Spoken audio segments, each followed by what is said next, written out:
സംബന്ധിച്ചൊരു status report എന്നതിലെല്ലാം വന്നേക്കുന്നത്. അപ്പം അതിനകത്ത് പറഞ്ഞിരിക്കുന്ന കാര്യങ്ങളെ സംബന്ധിച്ച് ചില കാര്യങ്ങൾ ഇപ്പോൾ പറയാം, ബാക്കി കാര്യങ്ങൾ പിന്നാലെ പറയാം വിശദമായിട്ട്. നിങ്ങളുടെ എന്തെങ്കിലും സംശയങ്ങളുണ്ടെങ്കിൽ നമുക്കറിയാവുന്ന കാര്യങ്ങൾ പറയുകയും ചെയ്യാം. ആദ്യത്തെ കാര്യം, ഈ ധവളപത്രം ഇങ്ങനെ ഇറക്കിയത് നല്ലതാണ്. ഗവൺമെൻറ്റിൻ്റെ കാര്യങ്ങളെപ്പറ്റി അറിയുന്നത് നല്ലതാണ്. ഞങ്ങൾക്കും അതിന് താല്പര്യമുണ്ട്. കാരണം പ്രതിപക്ഷ നേതാവായ ശ്രീ വി ഡി സതീശൻ ഇരുന്നതുപോലല്ല മുഖ്യമന്ത്രിയായിട്ട് അദ്ദേഹം വരുമ്പോൾ തീർച്ചയായിട്ടും മുഖ്യമന്ത്രി എന്ന നിലയിൽ അദ്ദേഹം അവതരിപ്പിക്കുന്നതിന് നമ്മളും അതേ ഗൗരവത്തിൽ തന്നെയാണ് കാണുക. പ്രതിപക്ഷം എന്ന നിലയിൽ കൈകാര്യം ചെയ്ത പോലല്ല, സീരിയസ് ആയിട്ട് കാര്യങ്ങൾ പറയണമല്ലോ. ഇപ്പോൾ ധവളപത്രം ഇങ്ങനെ വന്നു. ധവളപത്രത്തിൻ്റെ കാര്യത്തിനകത്ത് ആദ്യത്തെ കാര്യം പറയാനുള്ളത്, ഈ രേഖയിൽ ഒരു പ്രധാന ഗുണം, അദ്ദേഹം കഴിഞ്ഞ 5 വർഷമായിട്ടും UDF കുറേ വർഷമായിട്ടും പറഞ്ഞുകൊണ്ടിരുന്ന കേരളം വലിയ സാമ്പത്തിക പ്രതിസന്ധിയിൽ വലിയ കടക്കണിയിലാണ് എന്നുള്ള കാര്യം പോയി.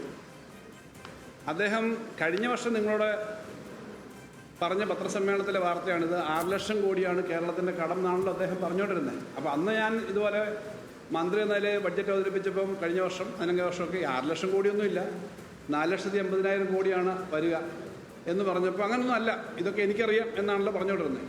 ഇന്നത്തെ ഈ രേഖയ്ക്കകത്ത് 5,07,000 കോടിയാണ് കേരളത്തിൻ്റെ ആകെ കടമെന്ന് പറയുന്നത്. അത് ഇന്ത്യയിലെ ഏറ്റവും കൂടിയ കടമല്ല, 13ാമത് സ്ഥാനമേ ഉള്ളൂ നമുക്ക്.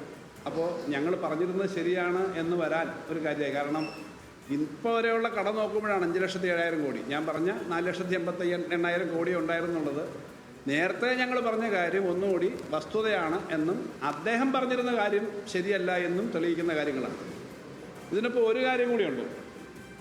അത് നിരന്തരമായി പറഞ്ഞുകൊണ്ടിരുന്നത്, ഇപ്പം ഞാൻ എപ്പോഴും പറയുമ്പോൾ നിങ്ങളോടേയും പറഞ്ഞിട്ടുണ്ട്, ഞാൻ ഒരിക്കലും ഇത്തരം കാര്യങ്ങൾ നമ്മുടെ രേഖകളിലുള്ള കാര്യം കള്ളം പറയാൻ പറ്റില്ല എന്നുള്ളത് കൊണ്ട് കേരളത്തിന് കുറച്ച് ബാധ്യത നിൽക്കുന്നുണ്ട്. അതേതാ? പ്രധാനമായിട്ടും DAR അരിയേഴ്സ് ആണെന്ന് കഴിഞ്ഞ ബഡ്ജറ്റ് അവതരിപ്പിക്കുമ്പോഴും ഞാൻ പറഞ്ഞിട്ടുണ്ട്.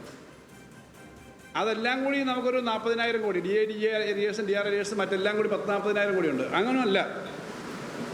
അദ്ദേഹം നിയമസഭയിൽ പറഞ്ഞു, പത്രസമ്മേളനത്തിൽ പറഞ്ഞു, മാതൃഭൂമി റിപ്പോർട്ട് ചെയ്ത പേജാണ് ഇതിലുള്ളത്, എല്ലാ പത്രവും റിപ്പോർട്ട് ചെയ്തതാണ്. 1 ലക്ഷം കോടിയിലധികം സർക്കാർ ഉദ്യോഗസ്ഥന്മാർക്ക് കൊടുക്കാനുണ്ടെന്ന് അദ്ദേഹം പറഞ്ഞു. 1,4 ലക്ഷം കോടിയോളം കേരളത്തിലെ സർക്കാർ ഉദ്യോഗസ്ഥന്മാർക്കും ഔട്ട്സ്റ്റാൻഡിങ് പേയ്മെൻറ്റും ഉണ്ട് എന്ന് അദ്ദേഹം പറഞ്ഞു. ഇന്നിപ്പോൾ എത്ര എക്സാജറേറ്റ് ചെയ്ത് കൂട്ടിയിട്ടും 48,000 ഉണ്ടെന്നാണ് പറഞ്ഞത്. ഇത് മാത്രമല്ല, എല്ലാം കൂടി ചേർന്ന് അതിനകത്ത് കുറച്ച് കാര്യങ്ങൾ കടമൊന്നുമായിട്ട് വരുന്നതല്ല, ബില്ല് ഓരോ മാസവും റേസ് ചെയ്ത് വരുന്ന കാര്യങ്ങൾ അടക്കം. എന്ന് പറഞ്ഞാൽ കഴിഞ്ഞ മാർച്ച് മാസം ധനകാര്യമന്ത്രി എന്തായാലും ഞങ്ങളുള്ള മുഴുവൻ പണവും ഞങ്ങളുടെ മുന്നേ വന്ന എല്ലാ ബില്ലും ക്ലിയർ ചെയ്തു. പക്ഷേ അതിനുശേഷവും ഏപ്രിലും മെയിലും വരുമല്ലോ. ഏപ്രിലും മെയിലും കൂടെ വന്നിട്ടുള്ള ചില ഡിപ്പാർട്ട്മെൻറ്റുകളുടെ 100, 300, 200 കോടിയൊക്കെ കൂടെ ചേർത്ത് ഇതെല്ലാം കൂടെ ചേർത്തിട്ട് 48,000 കോടിയുള്ളൂ. അപ്പോൾ 2 കാര്യങ്ങൾ ധവളപത്രം വഴി മനസ്സിലായി. കേരളത്തിൽ അങ്ങോളം ഇങ്ങോളം നടന്ന് അതിവിശ്വസനീയമായി കേരളത്തിൽ 6 ലക്ഷം കോടിയിലധികം കടമാണെന്നും സർക്കാർ ഉദ്യോഗസ്ഥന്മാർക്ക് മാത്രം 1 ലക്ഷത്തിലധികം കോടി കൊടുക്കാനുണ്ടെന്നും 1,4 ലക്ഷം കോടി കൊടുക്കാനുണ്ട്. ഇതെല്ലാം കൂടി ചേർന്ന് പറഞ്ഞത് ശുദ്ധ തെറ്റായ കാര്യമാണ്. ജനങ്ങളെ തെറ്റിദ്ധരിപ്പിച്ച് ഇടതുപക്ഷ ജനാധിപത്യ മുന്നണി ഗവൺമെൻറ്റിനെതിരെ പറഞ്ഞ ആ നുണ അത് തെറ്റിപ്പോയി എന്ന് ഇപ്പോൾ രേഖയിലുണ്ട്. ഇറക്കിയ ഈ ധവളപത്രത്തിൻ്റെ പുസ്തകത്തിലുണ്ട്. അദ്ദേഹവും അത് പറയണം. ഇവിടെ വന്നിട്ട് അടുത്ത ന്യായങ്ങളാണല്ലോ പറയുന്നത്, അത് പറയേണ്ടതാണ്. അപ്പോൾ അതിനകത്ത് ഈ വസ്തുത പുറത്തു വന്നു എന്നുള്ളതാണ് പ്രധാനപ്പെട്ട കാര്യം. ഈ ധവളപത്രത്തിനകത്ത് ഞാൻ ആദ്യം പറഞ്ഞു, ഇത് ഞങ്ങൾ പറഞ്ഞ ഒരു കാര്യം അവിടെ പറഞ്ഞത്, ഇപ്പോൾ ഇതിനകത്തെ ഡീറ്റെയിൽസ് എല്ലാം പുറത്താർക്കും കൊടുക്കാൻ പാടില്ല. Shri KM Chandrasekhar cabinet secretary, ഞങ്ങളും എല്ലാ കാര്യങ്ങൾക്കും സഹകരിപ്പിച്ചത്. ഞാൻ ഫിനാൻസ് കമ്മീഷൻ്റെ കാര്യം ഉൾപ്പെടെ എല്ലാ കാര്യവും അദ്ദേഹം ഡിസ്കസ് ചെയ്തു. അദ്ദേഹത്തിൻ്റെ വലിയ വ്യക്തിത്വത്തെ അംഗീകരിച്ചുകൊണ്ടാണ് പറയുന്നത്, അല്ലാതെ അവർ ചെയ്തത് നല്ലൊരു പ്രവൃത്തിയാണ്. അവരെപ്പോലെ സമിതിയെ കൊണ്ട് ഇനിയും ചില നിർദ്ദേശങ്ങൾ ഒപ്പിക്കാൻ, പഠിപ്പിക്കുക, അതൊക്കെ നല്ലതുമാണ്. കാരണം അത് നല്ല ആളുകളാണ്. പക്ഷേ നാളെ ഇതേപോലൊരു ഗവൺമെൻറ്, ഏത് ഗവൺമെൻറ് ആയിക്കോട്ടെ, കേരളത്തിൻ്റെ ഖജനാവിനകത്തെ മാസം തോറുമുള്ള, ദിവസം തോറുമുള്ള സീക്രട്ട് കാര്യങ്ങളെല്ലാം കൂടി പുറത്തു കൊടുക്കാൻ പാടില്ല. അതൊരു രഹസ്യ സ്വഭാവമുണ്ട്.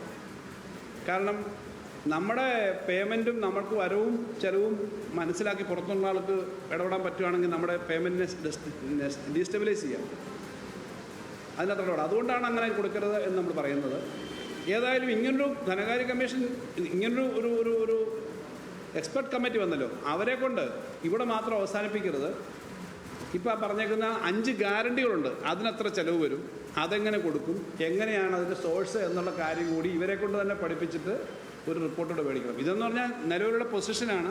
അപ്പോൾ അത് ഒരു റിപ്പോർട്ടൂടെ അതിൻ്റെ ഭാഗമായിട്ട് വരണം. അത് വളരെ പ്രധാനമാണ്. കാരണം എത്രയാണ് കോസ്റ്റ് എന്നുള്ളത് ഇപ്പോഴും അറിഞ്ഞൂടാ. അത് കൊടുക്കേണ്ടതാണ്, കൊടുക്കാൻ പറ്റും സാമ്പത്തികമായിട്ടെന്നുള്ളതാണ് ഞാൻ മനസ്സിലാക്കുന്നത്. അപ്പോൾ അങ്ങനെ ചെയ്യണം. അപ്പോൾ ഇതാണ് ഇതിൻ്റെ കഴിഞ്ഞ കാലങ്ങളിൽ അദ്ദേഹം പറഞ്ഞത്. ഇപ്പോഴത്തെ കാര്യം ഇപ്പോഴും അദ്ദേഹം ചില കാര്യങ്ങൾ പറഞ്ഞു. ഞാനെല്ലാം കേട്ടില്ല, ചില പോയിൻറ്റ്സ് കണ്ടു. നിയമസഭയിൽ പറഞ്ഞത് കേട്ടു. ഏറ്റവും പ്രധാന പ്രശ്നം ഈ ധവളപത്രം തയ്യാറാക്കുമ്പോൾ അല്ലെങ്കിൽ ഫിസ്ക്കൽ കണ്ടീഷൻ തയ്യാറാക്കുമ്പോൾ സംസ്ഥാന ഗവൺമെൻറ്റിന് കിട്ടാനുള്ള പണം എന്തൊക്കെയാണ്, എന്തുകൊണ്ടാണ് ഇങ്ങനൊരു സ്ഥിതിയിലേക്ക് വന്നത് എന്ന് പറയേണ്ടതാണ്. എന്നാലേ ഈ ഒരു ഫിസ്ക്കൽ കണ്ടീഷനെ പറ്റി പറയാൻ പറ്റൂ. കേന്ദ്ര ഗവൺമെൻറ്റിലൊക്കെ ഉദ്യോഗസ്ഥന്മാരായിരുന്നവർ ചിലപ്പോൾ ഒരു പക്ഷേ ക്രിട്ടിക്കലായിട്ട് അതെല്ലാം പറയില്ല. സെൻട്രൽ ഗവൺമെൻറ്റിൻ്റെ ട്രാൻസ്ഫേഴ്സ് ഏറ്റവും കൂടുതൽ കുറഞ്ഞു എന്നുള്ളതാണ് ഏറ്റവും പ്രധാന കാര്യം. ഇതിനകത്ത് പറയാത്തൊരു കാര്യമുണ്ട്. ഞാൻ ധനകാര്യമന്ത്രിയായി വരുന്ന ആദ്യത്തെ വർഷം 33,000 കോടിയാണ് സെൻട്രൽ ഗ്രാൻറ്റ് കിട്ടിയിരുന്നത്. ലാസ്റ്റ് വർഷം അത് 7,000 കോടിയുള്ളൂ. അപ്പോൾ ഗ്രാൻറ്റുകൾ വലിയ തോതിൽ വെട്ടിക്കുറച്ച് തുടങ്ങിയ കാര്യമുണ്ട്. അപ്പോൾ ഇപ്പോൾ സെൻട്രൽ ഗവൺമെൻറ്റിൻ്റെ ഗ്രാൻറ്റുകൾ വലിയ തോതിൽ കുറഞ്ഞു.